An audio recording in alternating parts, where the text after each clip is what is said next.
ஸ்தோத்திரம். யாவரையும் இயேசு கிறிஸ்து நாமத்தில் வாழ்த்துதலையும் நன்றியை தெரிவித்துக் கொள்கிறேன். இதனால் ஸ்தோத்திரம். இதோ நான் சீக்கிரமாக வருகிறேன் என்று ஆண்டவர் உரைத்த அந்த வாக்கின்படி நான் உங்களோடு கூட இந்த உபவாச நாளிலே நாம் எல்லாரும் சேர்ந்து நம்ம ஜெபிக்க போகிறோம். இந்த வார்த்தையை நீங்கள் கேட்க போகிறீர்கள். நான் ஸ்தோத்திரம் எல்லாரும் அவனுடைய நாமத்தை மேம்படுத்தும்படியாக ஒரே ஒரு ஜனத்தை மாத்திரம் நாம் பாடி கர்த்தருடைய நாமத்தை மகிமைப்படுத்துவோமாக. பொருட்கள் மேல கண்ணு போச்சினா போச்சையா அபிஷேகம் ஆட மேல கண்ணு போச்சினா அபிஷேகம் பொருட்கள் மேல கண்ணு போச்சினா போச்சையா அபிஷேகம்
வார்த்தையை நாங்கள் உங்களிடத்துல அங்கே பேச போகிறப்பா.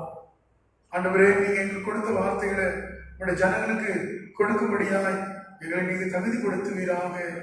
எங்களை ஆவி ஆத்மா சரீரத்தை முற்றிலுமாய் நாங்கள் ஒப்பு கொடுக்கிறோம் ஆண்டவரே.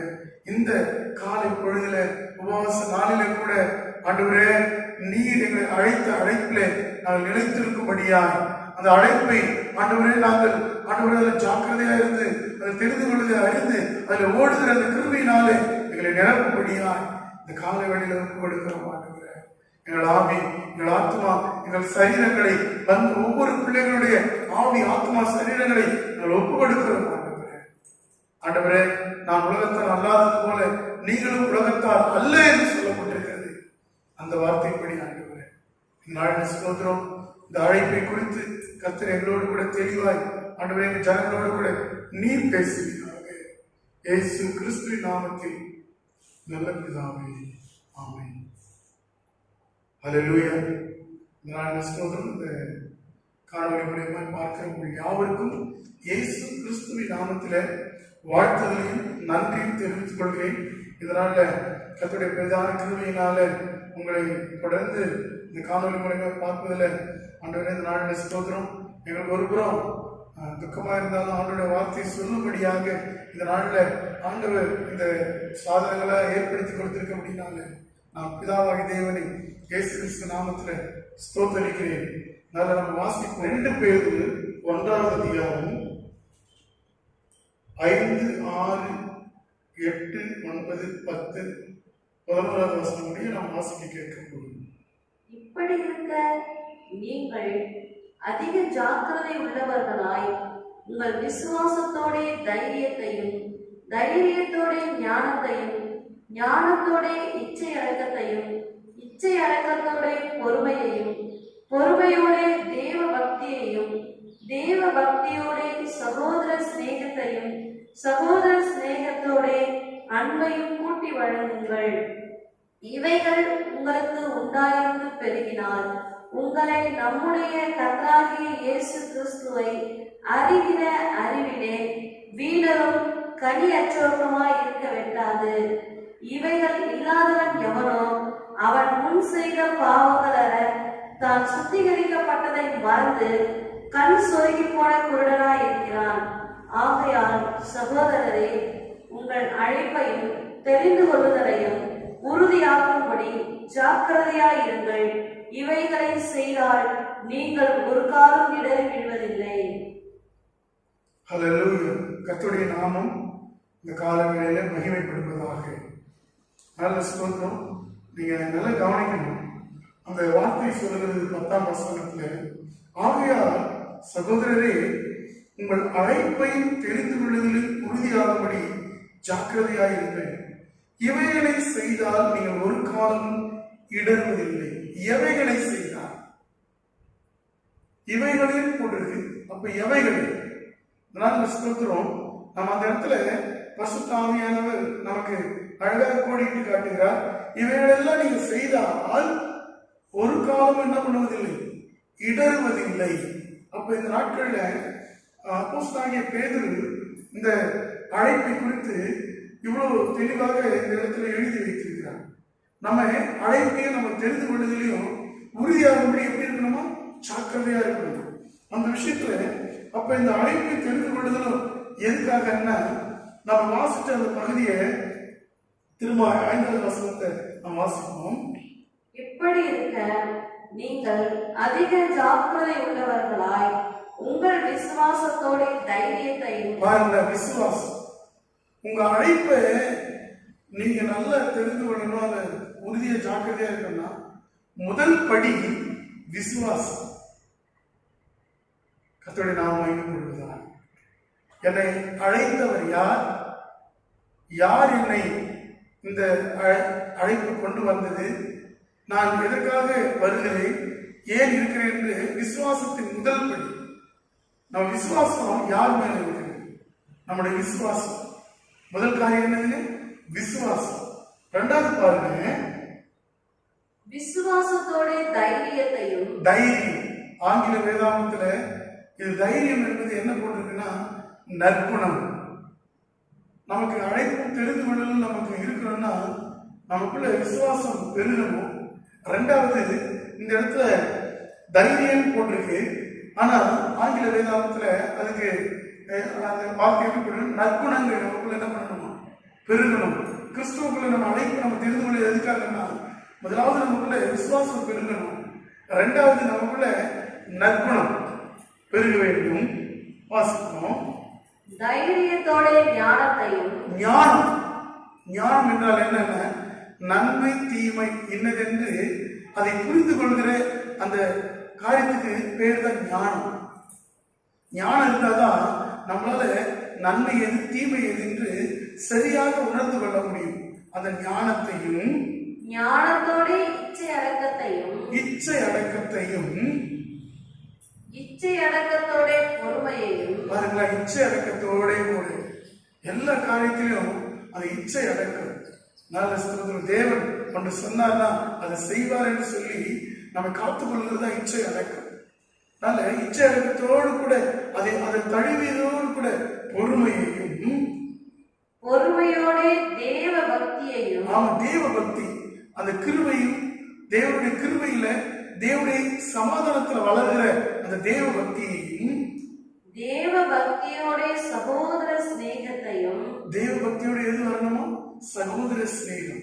நான் எப்படி தேவனிடத்தில் அன்பு கூறுகிறேனோ அதே போல என் சகோதர சகோதரிடத்துல அன்பு கூறுதலையும். சகோதர சிநேகத்தோட அன்பையும் கூட்டி வழங்குங்கள். சகோதர சிநேகத்தோடு எதை கூட்டி வழங்கணுமோ, அன்பை கூட்டி வழங்குங்கள். இது எல்லாம் நமக்குள்ள படிப்படியா என்ன பண்ணணும், பெருக வேண்டும். இதெல்லாம் பெருகாம நாம இருந்தோம்னா அடுத்த வசனம் சொல்லுகிறது, இவைகள் உங்களுக்கு உண்டாயிருந்து பெருகினால். இதெல்லாம் பெருகணும். எது பெருகணும்? முதல் படி விசுவாசம், இரண்டாவது படி நற்குணம், மூன்றாவது படி என்னது, ஞானம், நான்காவது படி இச்சை அடக்கம், ஐந்தாவது படி தேவ பக்தி, ஆறாவது படி என்னது, பொறுமை, ஏழாவது சகோதர சிநேகம். இதோடு கூட எதை கூட்டி வழங்கணும், அன்பை என்ன பண்ணணும், கூட்டி வழங்குது. இதுல நாம என்ன பண்ணணுமா, பெருகணும். இதுதான் உங்க அழைப்புன்னு யார் சொல்லுகிறார்?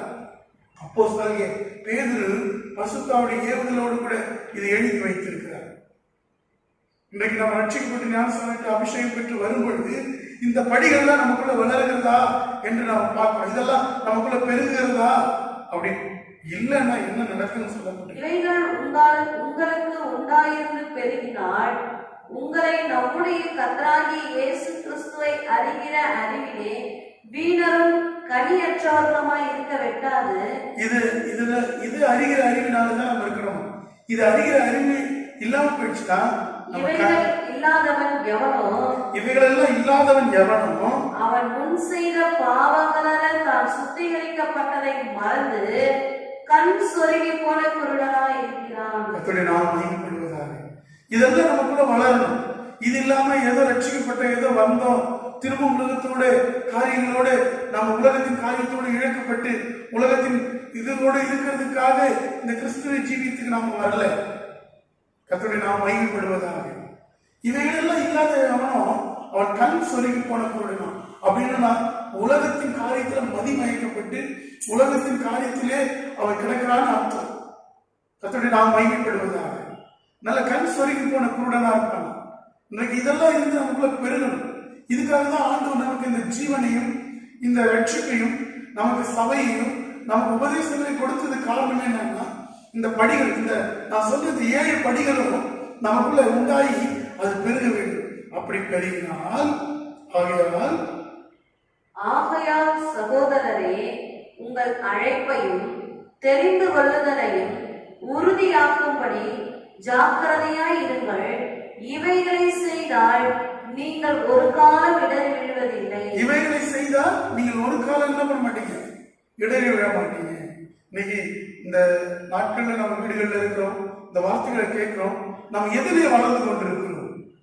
நமக்குள்ள இன்னும் கோபம், இன்னும் சண்டைகள், இன்னும் பிரிவினைகள், இன்னும் வாக்குவாதங்கள், இன்னும் வேதங்கள், இன்னும் குற்றம் சாட்டுகிற காரியங்கள், இன்னும் காரியங்களை ஏதாவது ஒண்ணு மாம்சத்துக்குரியதாக செஞ்சுட்டே இருந்தோம்னா இந்த சொல்லப்பட்ட இந்த படிகள்ல நம்ம வளர்ந்து வரணும். ஒவ்வொரு நாளும் செக் பண்ணணும். நான் விசுவாசத்துல வளர்ந்துருக்கிறேன்னா நல்ல ஸ்தோத்திரம். அந்த விசுவாசத்தோடு கூட நான் எனக்கு நற்குணம் வளர்கிறதா, அந்த நற்குணத்தோடு கூட எனக்கு அந்த ஞானம் வருகிறதா, அந்த ஞானத்தோடு கூட இச்சையடக்கம் வருகிறதா, இச்சையடக்கத்தோடு கூட தேவ பக்தி வருகிறதா, தேவ பக்தியோடு சகோதர சிநேகம் வருகிறதா, இந்த சகோதர சிநேகத்தோடு அந்த பொறுமையோடு கூட சகோதர சிநேகம் வருகிறதா, இதெல்லாம் நமக்குள்ள பார்த்து இதுல நாம பெருகணும். இவைகள் இல்லாதவன் என்ன ஆயிடுவானா, இடறி விழுந்துருவான். அவன் எதுக்காக சர்ச்சுக்கு வந்தான்றதே மறந்துடுவான். எதுக்காக தேவனை தெரிந்து கொண்டோம், நம்மளோட அழைப்பு என்ன, நம்ம தெரிந்து கொள்ளுதல் என்னன்றது நம்ம உறுதியா இருக்கணும், அதுல ஜாக்கிரதையா இருக்கணும். கர்த்தருடைய நாம் மகிமைப்படுவதாக. இந்த அழைப்பை நிறைய பேர் புரிஞ்சுக்கல. அதனால்தான் நம்ம கிறிஸ்துவ ஜீவியம் போர் அடிக்குது, கிறிஸ்துவ ஜீவியம் நமக்கு பிடிக்க மாட்டேங்குது. நல்ல ஸ்தோத்திரம். அடுத்த வசனம், இந்த 11வது வசனத்துக்கு அடுத்து 11வது வசனம் வாசிப்போம்.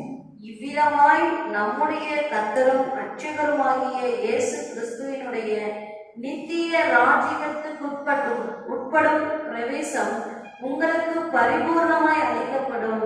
ஹல்லேலூயா. இதெல்லாம் நீங்க செஞ்சீங்கன்னா இவ்விதமா நம்முடைய கர்த்தராகிய இரட்சகருமாகிய இயேசு கிறிஸ்துவினுடைய நித்திய ராஜ்யத்துக்கு உட்படும் பிரவேசம் உங்களுக்கு பரிபூர்ணமாய் அளிக்கப்படும். கர்த்தருடைய நாமம் மகிமைப்படுவதாக. நல்ல நீங்களும் நானும் இதைதான் செய்யணும். இதை விட்டுட்டு நம்ம வேற எதையோ நம்ம என்ன பண்றோம், யோசிச்சு வேற எதையோ செய்யறோம். உலகத்தில் உள்ளவைகளில் என்ன கூறாதீர்கள், அன்பு கூறாதீர்கள் என்று வேதம் சொல்கிறது. ஆனா நம்ம எதுல நாட்கள் அன்பு கூர்ந்து கொண்டிருக்கிறோம் என்று நீங்களும் நானும் கொஞ்சம் கூர்ந்து கவனிக்க வேண்டிய நாட்களா இருக்கிறது. நாம் திருப்பிக் கொள்வோம். இன்னொரு அழைப்ப, இன்னும் நமக்குள்ள நடக்க வேண்டிய இன்னொரு பகுதியை நாம் பார்ப்போம், வாசிப்போம். ரோமர் 12வது அதிகாரம் 3வது வசனத்திலிருந்து நாம் வாசிப்போம். அல்லாமலும் எனக்கு அருளப்பட்ட கிருபையினாலே நான் சொல்லுகிறதாவது, உங்களில் எவனானாலும் தன்னை குறித்து எண்ண வேண்டியதற்கு மிஞ்சி எண்ணாமல் அவனவனுக்கு தேவன் பகிர்ந்த விசுவாச அளவின்படியே தெளிந்த எண்ணமுள்ளவனாய் எண்ண வேண்டும். ஹல்லேலூயா. கர்த்தருடைய நாமம் மகிமைப்படுவதாக. அல்லாமல் எனக்கு அளிக்கப்பட்ட கிருபையினாலே நான் சொல்லுகிறது அவது, உங்களில் எவனாகிலும் தன்னை குறித்து எண்ண வேண்டியது மிஞ்சி எண்ணாமல் அவனவனுக்கு தேவன் பகிர்ந்த அளவின்படியே தெளிந்த எண்ணம் உள்ளவனாக என்ன பண்ண வேண்டுமா? எண்ண வேண்டும். எதை எண்ண வேண்டும்? நல்ல ஸ்தோத்திரம். நம்முடைய அழைப்பு என்ன? நம்ம அழைப்புக்கு தகுந்த மாதிரி தான் நமக்குள்ள ஆண்டவர் கிருபையை வைத்திருப்பார். அந்த கிருபைக்கு மிஞ்சி நம்ம என்ன பண்ணக்கூடாது? என்ன கூடாது. கர்த்தருடைய நாமம் மகிமைப்படுவதாக.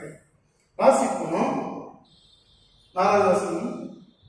ஏனெனில் நமக்கு ஒரே சரீரத்திலே அநேக அவயங்கள் இருந்தும் எல்லா அவயங்களுக்கும் ஒரே தொழில் இராதது போல அநேகராகிய நாமும் கிறிஸ்துவுக்குள் ஒரே சரீரமாயிருக்க ஒருவருக்கொருவர் அவயங்களாய் இருக்கிறோம்.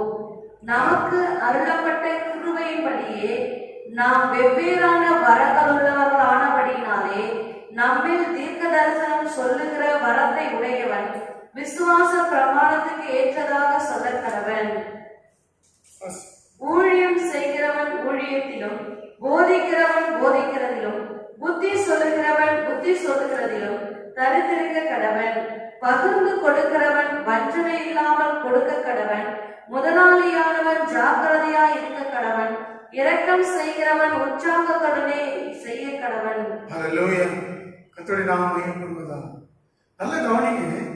இங்க நமக்கு ஒரு அளவு கொடுத்திருக்கிறார். முதல்ல நம்ம அழைப்பை தெரிந்து கொள்ளையும் நம்ம உறுதியாகும்படி ஜாக்கிரதையா இருக்கணும். அது என்ன அழைப்புன்னா, இந்த 7 படிகள்ல நாம் வளரதான் தேவனுடைய அழைப்பும் அதை தெரிந்து கொள்ளுதலும் நம்ம உறுதியாகும்படி ஜாக்கிரதையா இருக்கணும். ஏன்னா இவைகள் இல்லாதவன் என்னதான் அவன் ஆண்டுக்குள்ள இருந்தாலும் அவன் இடறி விழுந்துருவான் என்று வேதம் தெளிவாய் சொல்லுகிறது. ஹல்லேலூயா. வாசிப்போம் 1 கொரிந்தியர் 7வது அதிகாரம் 20வது வசனம். அவனவன் தான் அழைக்கப்பட்ட நிலைமையிலே நிலைத்திருக்க கடவன். அவனவன் தான் அழைக்கப்பட்ட நிலைமையிலே நிலைத்திருக்க கடவன். நம்மளை எந்த அழைப்புல அழைச்சாரோ அந்த அழைப்புல நம்ம என்ன பண்ணணும்? நிலைத்திருக்கணும். வாசிப்போம் எபேசியர் எடுத்துக்கொள்ளணும். எபேசியர்ல கர்த்தருடைய ஆவியானவர் இதனால தெளிவா சில காரியங்களை எழுதி வைத்திருக்கிறார். 4வது அதிகாரம் 1வது வசனம். ஆதலால் கர்த்தர் நிமித்தம் கட்டுண்டவனாகிய நான் உங்களுக்கு சொல்லுகிற புத்தி என்னவெனில், நீங்கள் அழைக்கப்பட்ட அழைப்புக்கு பாத்திரவான்களாய் நடந்து, நாம் அழைக்கப்பட்ட அழைப்புக்கு அதுக்கு எலிஜிபிளா, அதுக்கு ஏற்ற போல பாத்திரவான்களாய் நடந்து மிகுந்த மனத்தாழ்மையும் சாந்தமும் நீடிய பொறுமையும் உடையவர்களாய் அன்பினால் ஒருவரை ஒருவர் தாங்கி சமாதான கட்டினால் ஆவியின் ஒருமையை காத்துக் கொள்வதற்கு ஜாக்கிரதையாய் இருங்கள். நாம் அழைக்கப்பட்ட அழைப்புக்கு எப்படி இருக்கணும்? பாத்திரவான்களா இருக்கணும். எதுக்காக நம்மளை அழைச்சாரு? எதுக்காக நம்மள அடுத்த வசனம் சொல்லுகிறது? 4வது, உங்களுக்கு உண்டான அழைப்பினாலே நீங்கள் ஒரே நம்பிக்கைக்கு அழைக்கப்பட்டது போல ஒரே சரீரமும் ஒரே ஆவியும் உண்டு. ஹல்லேலூயா. நம்ம அழைக்கப்பட்ட அழைப்பினது ஒரே நம்பிக்கைக்கு என்ன பண்ணப்பட்டிருக்குமா? அழைக்கப்பட்டிருக்கிறாங்க. என்ன நம்பிக்கைன்னா, நல்லா பாருங்க, ஆண்டவர் நமக்கு இந்த அழைப்பு வைத்திருக்கிறதுக்காக வாசிப்போம் 7வது வசனம். கிறிஸ்துவினுடைய ஈவின் அளவுக்கு தக்கதாக நம்மில் அவனவனுக்கு கிருபை அளிக்கப்பட்டிருக்கிறது. அது பார்த்தோம், அவங்களுக்கு கிருபை கொடுத்திருக்கிறாரு. அதை நம்ம தெளிந்த புத்தியா இருக்கணும். அவனவனுக்கு கிருபை என்ன பண்ணப்பட்டிருக்கு? அளிக்கப்பட்டிருக்கு. அவர் உன்னதத்திற்கு ஏறி சிறைப்பட்டவர்களை சிறையாக்கி மனுஷர்களுக்கு வரங்களை அளித்தார் என்று சொல்லி இருக்கிறார். அவர் வரங்களை என்ன பண்ணாரு? அளித்தார். நமக்கு அதுக்காக அந்த கிருபை பாருங்க. எதுக்காக ஆண்டவர் நம்ம அழைப்பை குறித்து சொல்லிக்கிட்டே இருக்கேன்னா, நம்மளோட முக்கியமான அழைப்பு எதுக்காகனா, முதல்ல பார்த்தோம் அது ஒரு 7 காரியங்களை பார்த்தோம். இங்க பாருங்க 11வது வசனம். மேலும் நாம் அனைவரும் தேவனுடைய குமாரனை பற்றும் விசுவாசத்திலும் அறிவிலும் ஒருமைப்பட்டவர்களாகி கிறிஸ்துவினுடைய நிறைவான வளர்ச்சியின் அளவுக்கு தக்க பரிண புருஷர் ஆகும் வரைக்கும். பாருங்களேன், எதுக்காக ஆண்டவர் நம்மளை அழைச்சாரு, எதுக்காக நம்மளை தேவ சமூகத்துக்கு கொண்டு வந்தாரு, எதுக்காக நம்மளை வச்சிருக்கிறாருன்னா, இந்த அழைப்பை நம்ம நல்லா தெரிஞ்சுக்கணும். நாம மேலும் நாம் அனைவரும் தேவனுடைய குமாரனை பற்றும் விசுவாசத்தினாலும் அறிவிலும் ஒருமைப்பட்டவர்களாகி கிறிஸ்துவுடைய நிறைவான வளர்ச்சி அளவுக்கு தக்கதாக பூரண புருஷராகும் வரைக்கும் கர்த்தருடைய நாமம் மகிமைப்படுவதாக. நமக்கு அழைப்பு எதுக்காகனா, ஒரே நம்பிக்கைக்கு, ஒரே அழைப்பு, ஒரே சரீரம், ஒரே ஆவி, ஒரே தேவன். நமக்கு ஏன் இதெல்லாம் ஆண்டவர் கொடுத்திருக்கிறாரு என்றால், நல்லா கவனிக்கணும். ஒரே அழைப்புக்காக நம்ம என்ன பண்ணிருக்காரு, அழைத்திருக்கிறார். ஏன் அப்படின்னு கேட்டீங்கன்னா, தேவனை போல, கிறிஸ்துவை போல மாறுவதற்காக. கிறிஸ்துவே உம்மை போல் ஆக வாஞ்சிக்குதேன் உள்ளம். இயேசு கிறிஸ்துவே உம்மை போல் ஆக வாஞ்சிக்குதேன் உள்ளம். என் ஆவி ஆத்மா சரீரம் முற்றும் படைத்து விட்டேன், ஏற்றுக்கொள்ளும் ஐயனே.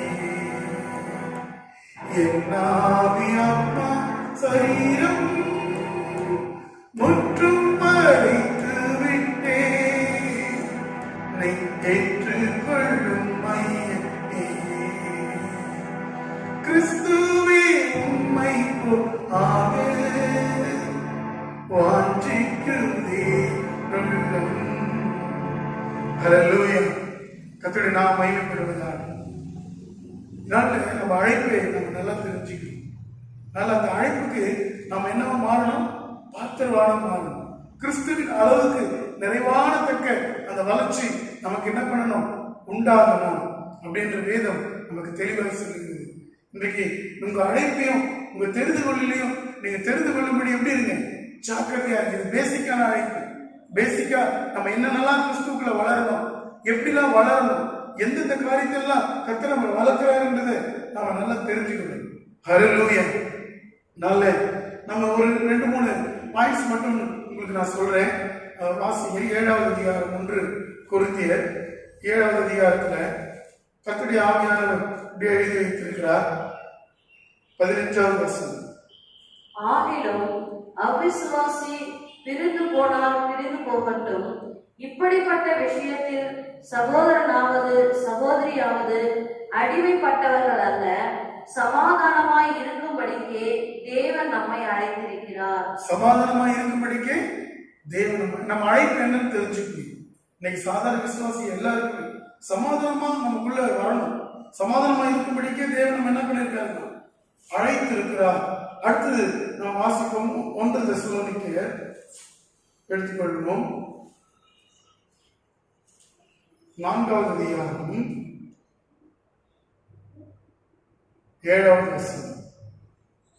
தேவன் நம்மை அசுத்தத்திற்கு அல்ல பரிசுத்தத்துக்கே அழைத்து இருக்கிறார். நம்ம தேவன் எதுக்காக அழைச்சாருன்னா, அசுத்தத்திற்கு அல்ல பரிசுத்தத்திற்கே நம்ம என்ன பண்ணணும், அழைச்சிருக்கார். பேதுரு 1 பேதுரு 2வது அதிகாரம் 21வது வசனம். இதற்காக நீங்கள் அழைக்கப்பட்டும் இருக்கிறீர்கள். எதற்காக நீங்கள் அழைக்கப்பட்டிருக்கிறீர்கள்? ஏனெனில் கிறிஸ்துவும் உங்களுக்காக பாடுபட்டு நீங்கள் தம்முடைய அடிச்சுவடுகளை தொடர்ந்து வரும்படி உங்களுக்கு மாதிரியை பின்வைத்து போனார். இதற்காக தான் நீங்க அழைக்கப்பட்டிருக்கிறீர்கள். எதுக்காக? கிறிஸ்துவின் அடிச்சுவடுகளை பின்பற்றும்படி. கர்த்தருடைய நாமம் மகிமைப்படுவதாக. தீமோத்தேயு 6வது அதிகாரம் 11-12வது வசனம் வாசிப்போம். நீயோ தேவனுடைய மனுஷனே, இவைகளை விட்டோடி நீதியையும் தேவ பக்தியையும் விசுவாசத்தையும் அன்பையும் பொறுமையும் சாந்த குணத்தையும் அடையும்படி நாடு. விசுவாசத்தில் நல்ல போராட்டத்தை போராடு. நித்திய ஜீவனை பற்றிக்கொள். அதற்காகவே நீ அழைக்கப்பட்டாய். ஹல்லேலூயா. கர்த்தருடைய நாமம் மகிமைப்படுவதாக. அதற்காகவே நீ என்ன பண்ணப்பட்ட, அழைக்கப்பட்டாய். பாருங்க, சமாதானமா இருக்கும்படி கர்த்தர் நம்மை அழைத்தார். பரிசுத்தமா இருக்கும்படி கர்த்தர் நம்மை அழைத்தார். அவருடைய அடிச்சுவடுகளை பின்பற்றும்படி கர்த்தர் நம்மை அழைத்தார். இங்க சொல்றாரு, விசுவாசத்துக்கு நல்ல போராட்டத்தை போராடு, நித்திய ஜீவனை பற்றிக்கொள், அதற்காகவே நீ என்ன பண்ணப்பட்ட, அழைக்கப்பட்டார். நம்முடைய அழைப்பை நம்ம தெரிஞ்சு கொள்ளணும். இதுல பேசிக்கான அழைப்பு, நமக்கு என்ன அழைப்பு, நமக்கு என்ன காரியம், இதெல்லாம் தெரிந்து கொண்டு இந்த அழைப்புல ஓடுவதற்கு நம்மை முற்றிலுமாய் நம்ம ஒப்பு கொடுக்கும். கர்த்தருடைய நாமம் மகிமைப்படுவதா. நல்ல இந்த அழைப்பை தெரிந்து கொள்ளாம, இந்த அழைப்பை என்னென்ன இது பண்ணாம இருந்தீங்கன்னா, இந்த உலகம் உங்களுக்கு கண் சொருகி போன குருடனாய் நீங்க தேவனுடைய காரியத்திலிருந்து விலகி போறதுக்கு எத்தனையோ வாய்ப்புகள் உண்டு. கர்த்தருடைய நாமம் மகிமைப்படுவதாக. இன்றைக்கு இந்த அழைப்புக்காக நீங்களும் நானும் அதிகமா ஜெபம்.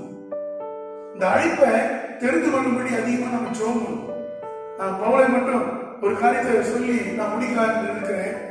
பாருங்க, ஆண்டவராகிய இயேசு கிறிஸ்துவை அவர் தெரிந்து கொண்ட மாத்திரத்திலே அப்போஸ்தலர் 9வது அதிகாரத்துல உங்களுக்கு தெரிந்த பகுதி தான் இது, வாசிப்போம்.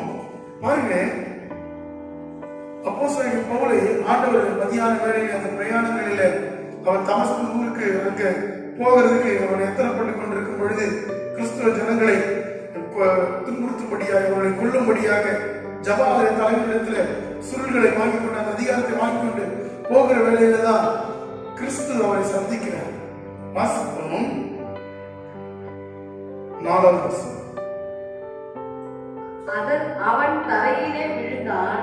அப்பொழுது சவுலே, சவுலே, நீ என்னை ஏன் துன்பப்படுத்துகிறாய் என்று தன்னுடனே சொல்லுகிற ஒரு சத்தத்தை கேட்டான். அதற்கு அவன், ஆண்டவரே, நீர் யார் யார் என்றான்.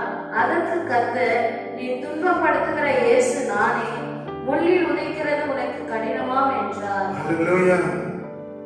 பாருங்க, இயேசு அப்படின்னு தெரிந்த உடனே அமைதியாயிட்டார். அதுக்கு அடுத்தது கேட்கிறாரு பாருங்க ஒரு வார்த்தை, 6வது வசனம். அவன் நடுங்கி திகைத்து ஆண்டவரே, ஆண்டவரே, நான் என்ன செய்ய சித்தமாய் இருக்கிறேன் என்றான். பாருங்க, என்ன செய்ய சித்தமாய் இருக்கிறேன். நம்ம அனுதினமும் நம்ம கேட்க வேண்டிய ஒரே ஒரு வார்த்தை என்ன தெரியுமா? காலையில் எழுந்த உடனே மற்ற எல்லா நேரங்களிலும் நம்ம எவ்வளவுதான் உலகத்தின் காரியத்துல நம்ம வேலைக்கு போனாலும், நம்ம சில காரியங்கள் இருந்தாலும், ஆண்டவரே, நான் என்ன செய்ய நீ சித்தமாய் இருக்கிறீர். பாருங்க, அவ்வளவு காரியங்கள் இருந்தாலும் பவுல் அதுக்கப்புறம் யார் எவரு, நீங்க யாரு, நீங்க எப்படி வந்தீங்க, எந்த கேள்வியும் கேட்கல. பாருங்களேன், அப்பா கடவுள் நம்ம தெரிந்து கொள்றாருன்னா, கடவுள் நம்மளை அழைக்கிறாருன்னா, இயேசு கிறிஸ்து நம்மளை தேடுறாருன்னா, அப்ப நான் என்ன செய்ய சித்தமாய் இருக்கிறேன். இந்த வார்த்தை எப்படி கேட்கிறாரு? இந்த வார்த்தைக்கு எவ்வளவு மீனிங் உண்டு தெரியுமா? ஆண்டவர்கிட்ட நீ யார் எவரெல்லாம் கேட்கல, அவருக்கு தெரியும். அவர் ராஜா, அவர் சர்வலோகத்தின் அதிபதின்றது அவருக்கு தெரியும். ஹல்லேலூயா. நம்ம கூட இன்னைக்கு ஆண்டு குறித்து தெரியாதுன்னா நம்முடைய அழைப்பை நம்ம உதாசீனப்படுத்துறோம். இதனால அதை ஒத்தி போடுகிறோம். நிறைய காரியங்கள் நமக்கு தெரியாம இருக்கு. வாசிப்போம் பாருங்க, அப்போஸ்தலர் 26வது அதிகாரம் அவருடைய அழைப்பை குறித்த ஒரு தெளிவான ஒரு காரியம் பாருங்க. 18வது வசனம் வாசிப்போம். அவர்கள் என்னை பற்றும் விசுவாசத்தினாலே பாவ மன்னிப்பையும் பரிசுத்தமாக்கப்பட்டவர்களுக்குரிய சுதந்திரத்தையும் பெற்றுக் கொள்ளும்படியாக அவர்கள் இருளை விட்டு ஒரே இடத்திற்கும் சாத்தானுடைய அதிகாரத்தை விட்டு தேவனிடத்திற்கும் திரும்பும்படிக்கு நீ அவர்களுடைய கண்களை திறக்கும் பொருட்டு இப்பொழுது உன்னை அவர்களிடத்திற்கு அனுப்புகிறேன் என்றார். ஆகையால் அகிரிப்பா ராஜாவே, நான் அந்த பரம தரிசனத்துக்கு கீழ்ப்படியாதவனாய் இருக்கவில்லை. கர்த்தருடைய நாமம் மகிமைப்படுவதாக. பாருங்க, அவருடைய அழைப்பு அவர் தெளிவா தெரிஞ்சு வச்சிருந்தார். அதுதான் அவர் அழைப்புல அவர் கடைசி வரைக்கும் இடறவே இல்லை, கடைசி வரைக்கும் சோர்ந்து போகவே இல்லை, கடைசி வரைக்கும் டயர்ட் ஆகவே இல்லை. கடைசி வரைக்கும் அந்த அழைப்புல ஓடுறதுக்கு காரணம் அவர்கள் இருளை விட்டு ஒளி நிறுத்திருக்கும், சாத்தானுடைய அதிகாரத்தினுடைய தேவனிடத்திற்கும் திரும்புவதற்கும் அவர்களுடைய கண்களை திறக்கும் பொருட்டு இப்பொழுது உன்னை அவர்களிடத்துக்கு அனுப்புகிறேன். இதுதான் பரம தரிசனம். இன்றைக்கு ரட்சிக்கப்பட்டு ஞானஸ்நானம் எடுத்து நான் பரிசுத்தாக அபிஷேகம் பண்ணிருக்கிறேன், சர்ச்சுக்கு வரேன். இந்த நாட்கள்ல உங்களுக்கு இந்த லாக்டவுன் நாட்கள் கொடுத்திருக்கிறாருன்னா நீங்க சும்மா இருக்கிறதுக்காக ஆண்டு கொடுக்கல. உங்க அழைப்பை நீங்க தெரிந்து கொள்ளணும். போல அழைப்புல நீங்க நிக்கிறதுக்கு உறுதியாகும்படி சில 7 படிகள் உங்களுக்குள்ள வளரும். 2வது இந்த அதுக்கேற்ற கிருபையை பெற்றுக்கொள்ளணும். 3வது நாம கிறிஸ்துவின் சாயல் அடையணும். 4வது நம்முடைய வெளியான ஊழியம் என்ன? ஆண்டவர் பவுல் சொல்றாரு, இருளை விட்டு ஒளியிடத்திற்கும் சத்தானுடைய அதிகாரத்தை விட்டு தேவனிடத்துக்கும் திருப்புவதற்கும் அவருடைய கண்களை திறக்கும்படியா என்னை அழைத்தார். நீங்க உங்க அழைப்பு என்ன? இன்னைக்கு ஸ்தோத்திரம், இந்த அழைப்புல நீங்க உறுதியாகும்படி இதற்காக அதிக நேரம் பிரயாசப்பட்டு ஜெபம் பண்ணுங்க. இதை தெரிந்து கொள்ளும்படியா தேவ சமூகத்தில் அதிகமா உட்காருங்க. நல்ல ஸ்தோத்திரம், இந்த அழைப்பை மட்டும் சரியா நீங்க புரிஞ்சுக்கிட்டீங்கன்னா உங்க வாழ்க்கையில எத்தனை தடைக்கற்கள் இருந்தாலும், எத்தனை பலவீனங்கள் வந்தாலும், எத்தனை சோதனைகள் வந்தாலும், இந்த அழைப்புக்கு நேரா உன் கண்களை பதிய வைத்து நீ ஓடும் பொழுது, இந்த அழைப்புக்கு நேரா ஓடும் பொழுது அந்த பலவீனத்தை ஆண்டு தகர்ப்பார். அந்த உனக்கு எதிரே நிற்கிற எரியோக்கில தகர்ப்பார். உன்னுடைய எல்லா சூழ்நிலைகளையும் கர்த்தர் மாற்றி போட வல்லவராக இருக்கு. இந்த அழைப்பை புரிஞ்சுக்காம நீங்க ஓடுனீங்கன்னா நீங்க எத்தனை காரியங்கள் இருந்தாலும் உங்களுக்கு எல்லாம் தடைக்கற்களா தான் இருக்கும். இருதயத்துல ஒரு சோர்வு, ஆத்மாவில் ஒரு துவைவு எல்லாம் வந்து கொண்டே இருக்கும். நீங்க அழைப்புக்கு நேரம் ஓடும் பொழுது எத்தனை ஐயோ இந்த காரியம் இப்படி இருக்கு, இந்த காரியம் இப்படி இருக்கு, என் கடன் பாரம் இப்படி இருக்கு, என்னுடைய வீடு இப்படி இருக்கு, என் பிள்ளைங்க இப்படி இருக்கு, இதெல்லாம் சரி செஞ்சுட்டு வரேன்னு சொன்னா அதை விட முட்டாள்தனம் வேற எதுவுமே இல்லை. நீ தேவனுக்காக நீ ஓட ஆரம்பி, இதெல்லாம் தானா சரியாயிடும். ஏன்னா இதெல்லாம் நீ ஓடாதபடிக்குதான் இதெல்லாம் உன்னை தடுத்து நிறுத்துகிறது. பவுல் மாம்சத்தோடும் ரத்தத்தோடு யோசனை பண்ணாமல் கலாத்தியர்கள் கொடுக்கு அவர் உடனே தேவனுடைய நாமத்தை குறித்து மகிமைப்படுத்த ஆரம்பித்தார். இன்னைக்கு உங்களுக்கு எனக்கும் வார்த்தை நான் ஸ்தோத்திரம் கடந்து போவதாக. நீங்க இந்த வார்த்தை கேட்கும் பொழுது உங்களுடைய அழைப்பை தெரிந்து கொள்ளுகிறோம். ஆண்டவரே, எனக்கு என்ன அழைப்பு, நான் எப்படி வளரணும், அடுத்ததாக நான் என்ன காரியம் உங்களுக்காக செய்யணும், இதெல்லாம் ஜபத்துல நீங்க கேட்டுக்கிட்டே இருக்கணும். இந்த 60 நாள் ஃப்ரீயா இருக்கிறோம், ஜாலியா இருக்கிறோம் நினைக்காதீங்க. உங்களுக்காக குறிப்பிட்ட ஒரு காரியங்களை கற்று வைத்திருக்கிறார். உங்கள் ஜீவியத்துக்காக, உங்களுடைய சரீரத்துல, உங்களோட ஆத்மத்துல, உங்க ஆவியில தேவன் இந்த பூமியில நீங்க என்ன செய்யணும்னு சொல்லி ஒரு பிளான் வச்சிருக்கிற, ஒரு திட்டம் வச்சிருக்கிற. அந்த திட்டத்தை சரியா புரிஞ்சுக்கணும். அதை புரிஞ்சுக்கிட்டு அந்த லக்குக்கு நேரா ஓடுவதற்கு உங்களை ஆயத்தப்படுத்திக் கொள்ளுங்கள். நல்ல சொல்றேன், இதுக்காக ஜெபம் பண்ணும், இந்த அழைப்புக்காக ஜெபம் பண்ணும், இந்த தெரிந்து கொள்வதற்காக உறுதியாக முடி ஜெபம் பண்ணும். அப்புறமேட்டு உங்களை நீங்க ஓடுங்க. கர்த்தர் உங்களை மகிமையாய் தேவநாமத்தின் மகிமைக்காக உங்களை பயன்படுத்துவார். கண்களை ஓடுவோமா? நல்ல ஸ்தோத்திரம், நல்ல ஸ்தோத்திரம். அடுத்த அழைப்பில் நிலைத்திருந்தால் அபிஷேகத்தை காத்துக் கொள்ளலாம்.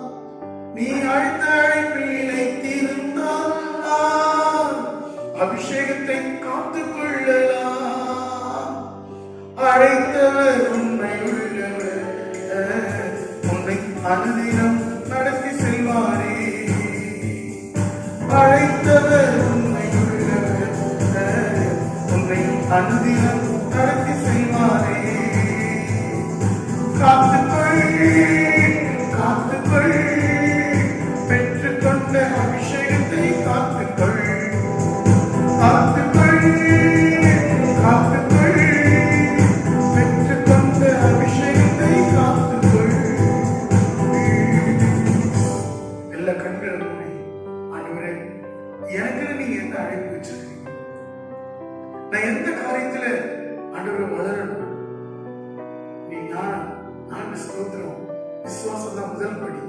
அந்த 7 படிகள்ல நீ வளர்ந்து உனக்கு என்ன கிருபை வச்சிருக்கிற, அந்த கிருபைக்கு ஏற்ற மாதிரி எனக்கு ஓடுவதற்கு கர்த்தர் கிருபை தாங்க. அந்த உண்மை போல மாறுவதற்கான அழைப்பை நான் பெற்றுக்கொள்ளணும். ஆண்டவரே, ஆண்டவரே, நான் ஸ்தோத்திரம். இந்த நாட்கள்ல என்னோட அழைப்பை நான் தெரிந்து கொண்டு அது ஜாக்கிரதையா அதை செய்யும்படியான உறுதியாகும்படி, அந்த அழைப்புக்கு, அந்த பரம தரிசனத்துக்கு நான் கீழ்ப்படியும்படியாக கர்த்தர் கிருபை தரணும்னு ஆண்டவரே கேளுங்க. இந்த பூமியில நம்ம எது செய்யறதுக்கு கர்த்தர் நம்மளை அழைக்கல. அவருடைய திட்டத்தை, நோக்கத்தை நிறைவேற்றதான் உங்களை என்னை அழைத்திருக்கிறார். அதை நம்ம நல்லா புரிஞ்சுக்கிட்டு வேதத்தை வாசிக்கும் பொழுது அதை எனக்கு வெளிப்படுத்தி தாங்க, ஜெபிக்கும் பொழுது அதை வெளிப்படுத்தி தாங்கன்னு சொல்லி நீங்கள் நாம கேட்போம். எப்பொழுது பவுலுக்கு ஆண்டவர் வெளிப்பட்டாரோ அப்பொழுதே கேட்ட, தேவனே நான் என்ன செய்ய சுத்தமாயிருக்கிறேன்?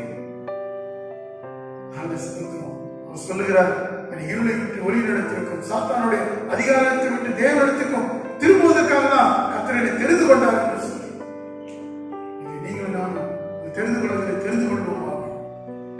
தொடர்ந்து ஆண்டவரே இதை கேட்ட ஒவ்வொருடைய ஆண்டவர் காரியங்களிலும் கர்த்தர் ஒரு ஆண்டவரை எழுப்புதலை தருவீராக, இந்த அழைப்பை புரிந்து கொள்கிற இந்த அபிஷேகத்தை தருவீராக. இயேசு